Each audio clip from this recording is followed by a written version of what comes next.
President Obama says the U.S. Supreme Court really has no business messing with his health care law. The comment comes as the justices consider what to do about language in that law that would seem to make a key element of Obamacare illegal. Correspondent Shannon Bream fills us in.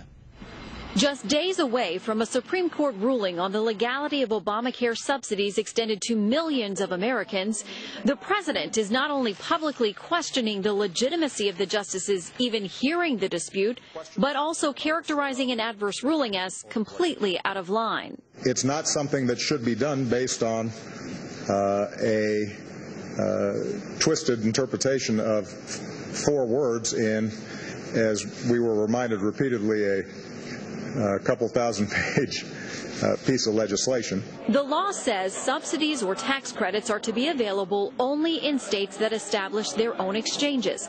More than 35 of them opted not to, yet the IRS extended subsidies into every state.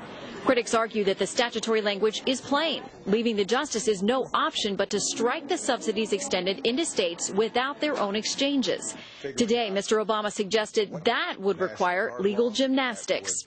Court watchers say the president's comments, seeming to both chide and direct the justices, are highly unusual, though he made similar comments in the weeks leading up to the court's 2012 ruling upholding the Affordable Care Act. By accusing justices or other people who might read the law differently of harboring illegitimate motives, questioning whether they're applying the law in good faith, and really getting at the integrity and the legitimacy of the entire process of judicial review. It's an extraordinary statement by the president.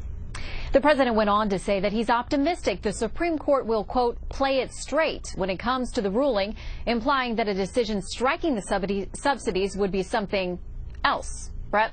And Shannon, the court also made a decision today that could impact relations between the U.S. and Israel? Yeah, years ago, Congress passed legislation making it possible for U.S. citizens born in Jerusalem to request that the State Department list Israel as their place of birth on their passports. Well, the administration argued allowing that essentially undercut the executive branch because it's the president alone who speaks on whether or not the administration recognizes that Israel has sovereignty over Jerusalem, and current U.S. position is that Israel does not. Today, the Supreme Court, in a 6-3 decision, sided with the Obama administration. Now, critics, Bret, say that the ruling ignores what they call the reality on the ground, that for all intents and purposes, they say Jerusalem does function as Israel's legitimate capital. Bret? Shannon, thank you. More on all this with the panel.